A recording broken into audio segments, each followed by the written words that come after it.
नमस्कार दोस्तों, स्वागत करता हूं एक नई कहानी में। कहानी है आज बीवी रजनी की, जिस पे हाल ही में एक पिक्चर बनी है। जो मूवी बनी है वो कई भाषाओं में रिलीज हुई है और इस मूवी के गाने भी बहुत सुपर डुपर हिट हो रहे हैं। हिंदी सिनेमा में, पंजाबी सिनेमा में बहुत ही अलग तरह की छाप छोड़ने वाली बीवी रजनी की कहानी है। एक आध्यात्मिक से जुड़ी हुई कहानी है। भगवान पे किस तरह से भक्तों का विश्वास होता है, उसी विश्वास की कहानी है बीवी रजनी की। आखिरकार कौन थी बीवी रजनी और किस तरह से वो फेमस हुई और क्यों लोग आज भी किस्से कहानियों में बीबी रजनी की कहानी सुनाते हैं। सुंदर और भगवान में विश्वास करने वाहे गुरु का नाम लेने वाली बीबी रजनी की कहानी आपको सुनाने जा रहे हैं हम। कहानी सुनने से पहले आप सभी से अनुरोध है कि इस कहानी को सुनने से पहले आप मेरे चैनल को सब्सक्राइब करें, वीडियो को लाइक करें और हो सके तो ज़्यादा से ज़्यादा शेयर करें। सुनाता हूँ कहानी विस्तार से। बीबी रजनी की कहानी सिख परंपरा की मशहूर कहानी है बीबी रजनी की, जो अपने गुरु पे किस तरह का विश्वास करती है। नई पीढ़ी को आध्यात्मिक की ओर ले जाने वाली ये कहानी, भगवान में अटूट विश्वास की कहानी है बीबी रजनी की। नई पीढ़ी में प्रेरणा का स्रोत के रूप में उभरती ये कहानी बीबी रजनी। बीबी रजनी पंजाब प्रांत के लाहौर के नज़दीक पट्टी गांव के रहने वाले एक जमींदार, जिसका नाम था दुली चंद, उसकी सबसे छोटी बेटी जिसका नाम होता है रजनी। वह जमींदार एक धनी आदमी थे, बहुत ही पैसे दौलत से मजबूत थे। उनकी 5 बेटियां थी, उनमें से सबसे छोटी बेटी का नाम था रजनी। इन 5 बेटियों का लालन पालन बहुत ही अच्छी तरह से करता था, बहुत ही सुख सुविधाओं से परिपूर्ण रखता था अपनी बेटियों के लालन पोषण में, खूब सारा खर्च करता था वो। इन 5 बहनों में से सबसे छोटी बहन रजनी जो सबसे अलग थी। इनकी जो बड़ी बहनें थी वो अपने पिता की दौलत और उसकी आधुनिक सुख सुविधाओं के वशीभूत थी, जबकि रजनी उन जो सबसे अलग भगवान में विश्वास करने वाली और गुरुओं पे भरोसा करने वाली लड़की थी। वो आध्यात्मिक तरफ बहुत ज़्यादा विश्वास करती थी। भगवान को समर्पित भाव, भगवान में अटूट विश्वास, नेक दिली और भगवान के भजन करने में बहुत आनंद मिलता था उसको। और एक दिन राज दुली चंद जो रजनी के पिता थे, उनके यहाँ पे एक सांस्कृतिक प्रोग्राम होता है और उस प्रोग्राम में सभी लोग इकट्ठे होते हैं। तभी उनके पिता अपनी बेटियों को बुला करके एक सवाल पूछते हैं। वो कहते हैं कि तुम्हारी सुख सुविधा और तुम्हारे लिए धन का प्रबंध करने वाला तुम्हारा कौन है। तो उनकी सभी बेटियां अपने पिता को खुश करने के लिए कहती है कि पिताजी, आपकी वजह से ही हमें ये सब सुख सुविधा मिलती है, आप मेहनत करते हैं और आपकी वजह से ही हम इस जीवन यापन करते हैं और हमारा जीवन इस। लेकिन रजनी वहाँ कुछ नहीं बोलती है।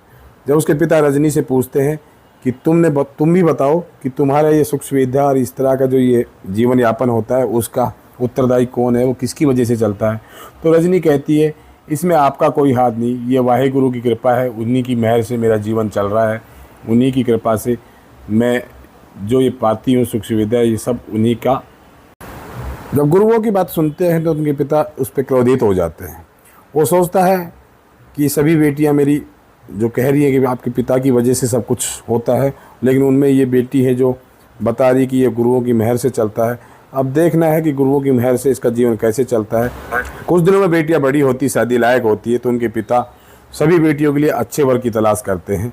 सभी के लिए राजकुमार जैसे अमीर जमींदारों के यहाँ शादी करवा देते हैं चारों बेटी की। और जो छोटी बेटी होती है रजनी, उसके लिए एक कोढ़ी वर ढूंढा जाता है जिसको कोढ़ हुआ रहता है और उसके साथ उसकी शादी करते हैं। शादी करने का मकसद होता है कि उसको जीवन की वास्तविकता से और पिता बिना पुत्री का किस तरह से भरण पोषण होता है और बिना पैसों के वो जीवन किस तरह से अपना बिताती है, इसी कठिनाई से उसकी सच्चाई का सामना करवाना चाहता है उसका पिता। उसके बाद रजनी इन सभी चीज़ों को शालीनता से स्वीकार करती है और वाहेगुरु की मर्जी समझकर उसको अपना लेती है। वो अपने पति के साथ शादी करके वहाँ से चली जाती है अपने पिता के घर से।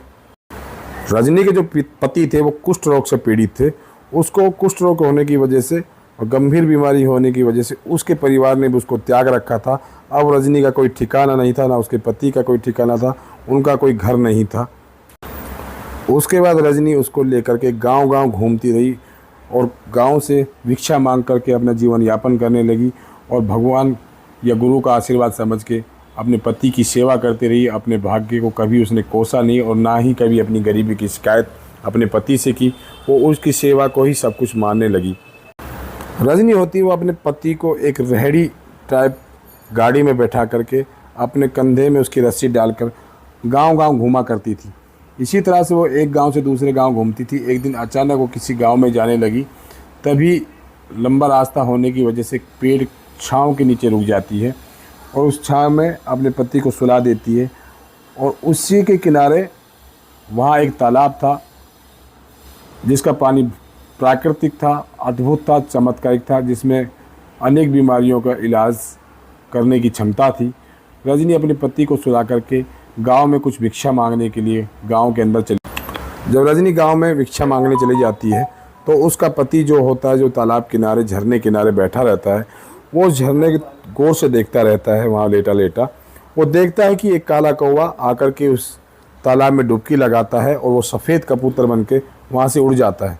इस चमत्कारिक झरने को देखकर वो सोचता है क्यों ना मैं भी अपनी किस्मत आजमाता हूँ, और वो घिसटता हुआ उस तालाब के किनारे पहुँच जाता है और वो इस तालाब में डुबकी लगाने लगता है। जैसे ही वो डुबकी लगाता है तो चमत्कार हो जाता है, उसका सारा कुष्ठ रोग ख़त्म हो जाता है, वो बिल्कुल पूरी तरह ठीक हो जाता है। एक सुंदर काया के रूप में, बहुत ही सुंदर व्यक्ति के रूप में वो निखर कर आता है। जब बाहर निकलता है तो उसका सब कुछ बदल चुका होता है और वह अपने आप को नए रूप में पाकर बहुत ही खुश था। इतनी देर में रजनी, जो गांव में भिक्षा मांगने गई हुई थी, वो भी लौट के आ जाती है और वो देखती है जहां उसका पति लेटा हुआ था वहां पर एक सुंदर युवक खड़ा हुआ है। उस युवक को देख के उसके दिमाग में ये बात भर जाती है, हो ना हो इसने मेरे पति को नुकसान पहुंचाया या मार के तालाब में फेंक दिया, ये कोई और वहाँ पर खड़ा है। लेकिन जब वो जाके पूछती है कि हाँ मेरे पति लेटे हुए थे जो कोढ़ से पीड़ित थे, उनको कई बहुत सी बीमारियाँ थी, वो आके कहाँ गए, तुमने उनके साथ क्या किया है, तो वो सुंदर युवक जवाब देता है कि मैं ही तुम्हारा पति हूँ। लेकिन वो उस पर विश्वास नहीं करती। तो वो विश्वास दिलाने के लिए उस झरने की या उस तालाब की चमत्कार के बारे में बताता है उनको और कहता है कि इस तरह से कौवा आकर के इसमें नहा रहा था और नहा करके वो जब उड़ा तो सफ़ेद कबूतर के रूप में परिवर्तित हो गया। तो इस तरह की बातें बताता है, लेकिन उसको फिर भी कोई विश्वास नहीं होता। रजनी के पति को यही बात का डर था कि वो जब इस तालाब में नहाकर सुंदर हो जाएगा तो उसको आखिर के पहचाने कैसे पाएगी उसकी बीवी। तो वो अपनी एक उंगली को बाहर रख लेता है जब तालाब में डुबकी खाता है और उस उंगली को दिखाता है कि ये उंगली देखिए, इसमें अभी तक कोढ़ है और मैं ही हूँ तुम्हारा पति। और उस उंगली को जब वो पानी में डुबो करके जब ठीक करता है तो उसकी पत्नी को विश्वास हो जाता है कि ये ही मेरे पति हैं और उसके साथ वो बहुत ही खुश होती है, बहुत ही भगवान को शुक्रिया अदा करती है, वाहेगुरु का बार बार शुक्रिया अदा करती है और कहती है कि भगवान ने मेरी बहुत अच्छी टेर रखी है, वाहेगुरु की कृपा रही है कि मेरे पति को बीमारी से मुक्त कर दिया है।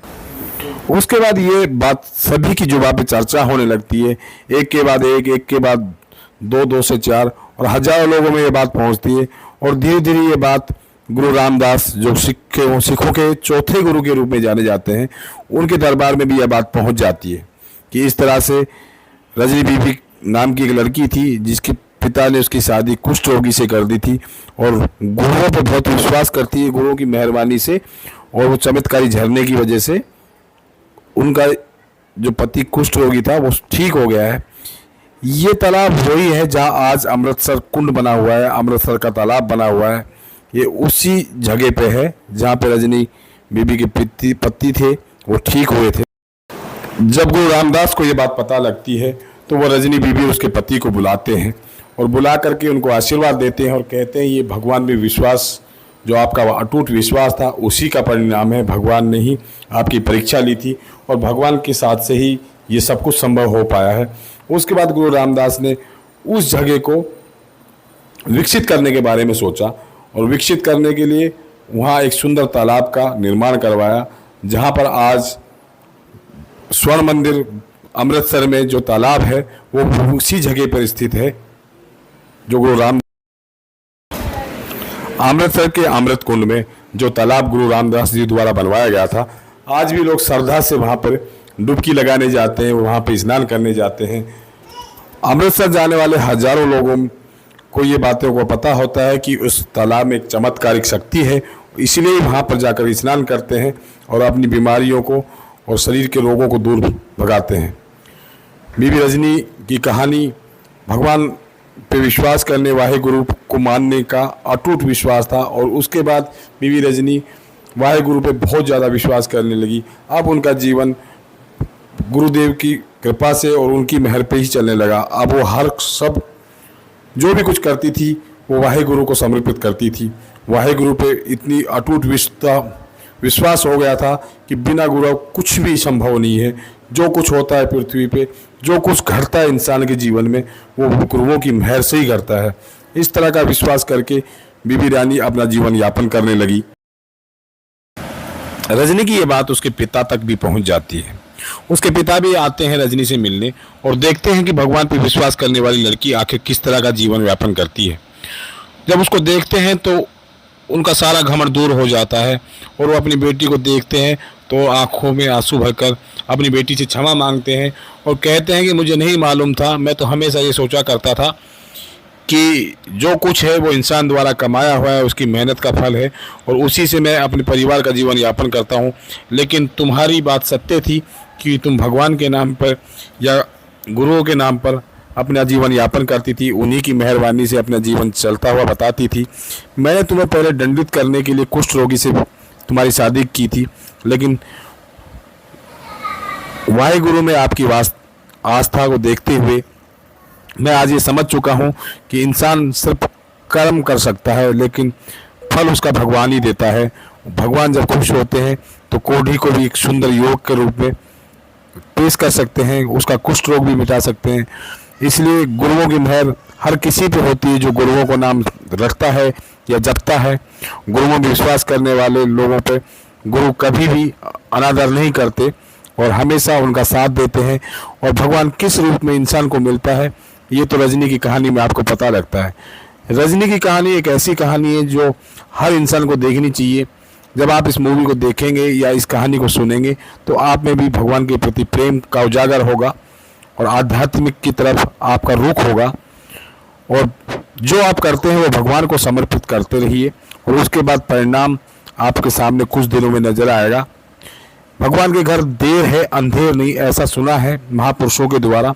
जो भगवान में विश्वास करते हैं भगवान उनकी परीक्षा भी बहुत ज़्यादा लेते हैं, लेकिन एक दिन ऐसा आता है कि उनके सारे बुरे दिन खत्म हो जाते हैं और वो सुखमय जीवन भगवान की शरण में जीने लगते हैं और भगवान के प्रति उनका अटूट विश्वास ही भगवान को मिलाने में उनका साथ देता है। जैसे बीबी रजनी की कहानी थी, ऐसी ही कहानी हो सकती है हर किसी इंसान की जो विश्वास करता है भगवान में। तो मेरे द्वारा सुनाई गई कहानी आपको कैसी लगी? बीबी रजनी अपने पति को समर्पित थी, वो अपने पति की बहुत सेवा करती थी।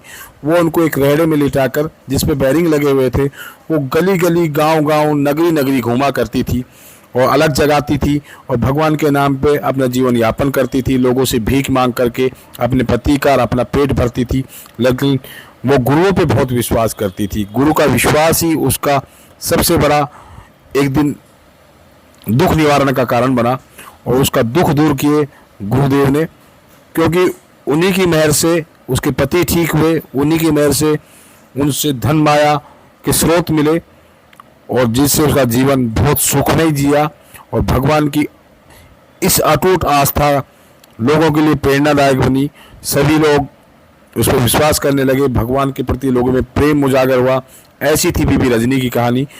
और ये बीबी रजनी की कहानी आजकल एक मूवी के रूप में सिनेमाघरों में प्रस्तुत है, सिनेमाघरों में दिखाई जा रही है और इसको बेहतर ढंग से पेश किया गया है। इमोशनल कहानी किस तरह से रजनी ने अपने जीवन में दुख के दिन काटे और भगवान की किस तरह से मेहर होती है उन पे।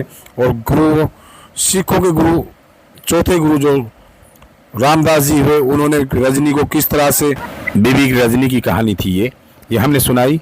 और आप सिनेमाघरों में फिल्म के माध्यम से बीबी रजनी की कहानी सुन सकते हैं, देख सकते हैं।